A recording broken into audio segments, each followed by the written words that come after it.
क्या होता है जब दुनिया के किसी बड़े लीडर की अपनी निजी ख्वाहिश ग्लोबल डिप्लोमेसी का सेंटर बन जाती है? आज हम डोनाल्ड ट्रंप के नोबेल शांति पुरस्कार जीतने की उस कोशिश की कहानी में गोता लगाएंगे, जिसका अंत भी उतना ही नाटकीय था जितनी की उसकी शुरुआत। तो सवाल यही है कि भाई दुनिया के सबसे ताकतवर लोगों में से एक, जिसके लिए दुनिया भर के लीडर्स लॉबिंग कर रहे थे, वो आखिर नोबेल शांति पुरस्कार से कैसे चूक गया? चलिए इसी पहेली को सुलझाते हैं। इस कहानी को समझने के लिए एक काम करते हैं, शुरुआत करते हैं इसके अंत से। हमें पहले ये देखना होगा कि ओस्लो में बंद दरवाजों के पीछे आखिर फैसला लिया क्या गया। और विजेता थे? नहीं, डोनाल्ड ट्रंप नहीं। ये पुरस्कार मिला वेनेजुएला की एक बहुत ही साहसी विपक्षी नेता मारिया कोरिना मछाडो को। वो एक ऐसी सरकार के खिलाफ लड़ रही हैं जिसे अमेरिका खुद एक खतरा मानता है। तो ये कहानी में एक जबरदस्त मोड़ था। तो ठीक है, हमें ये तो पता चल गया कि हुआ क्या, लेकिन अब जरा समय में पीछे चलते हैं और ये समझते हैं कि ट्रंप ने इस पुरस्कार के लिए इतना खुलकर, इतना जोर शोर से अभियान चलाया ही क्यों। देखिए, ये सिर्फ एक अवार्ड पाने की इच्छा नहीं थी, ये एक जुनून बन चुका था।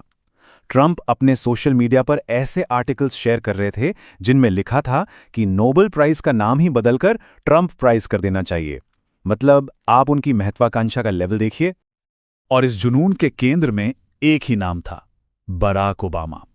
ट्रंप के लिए ये सिर्फ शांति स्थापित करने की बात नहीं थी, ये अपने से पहले वाले प्रेसिडेंट से बेहतर साबित होने की होड़ थी, जिनकी विरासत उन्हें हमेशा से परेशान करती थी। यहां पर ट्रंप की सोच को समझना बहुत जरूरी है।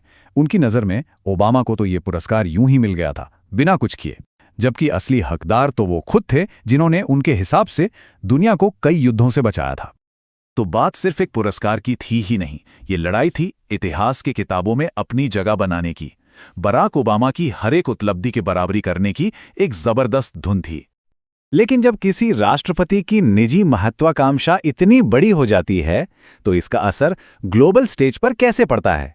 आइए देखते हैं कि कैसे यह नोबेल की दौड़ डिप्लोमेसी का एक अजीब सा खेल बन गई। और हुआ ये कि जल्द ही दुनिया भर के नेताओं को एक बात समझ आ गई कि ट्रंप को खुश करने का एक बहुत आसान तरीका है, पब्लिक में उनके नोबेल कैंपेन को सपोर्ट कर दो। ये अमेरिकी विदेश नीति को प्रभावित करने का एक सीधा और अनोखा रास्ता बन गया। और इस कैंपेन को सपोर्ट भी देखिए कहां से मिला। पाकिस्तान और इजराइल जैसे सहयोगी तो थे ही, यहां तक कि रूस भी इस रेस में कूद पड़ा। हालांकि भारत और चीन जैसे कुछ बड़े देश इस सबसे चुपचाप दूर रहे। ये पूरा कैंपेन कई बार तो मजाक जैसा लगने लगा था, जैसे ये एआई से बनी तस्वीर जिसमें नेतन्याहू ट्रंप को एक बहुत बड़ा जोकर जैसा नोबेल प्राइज दे रहे हैं।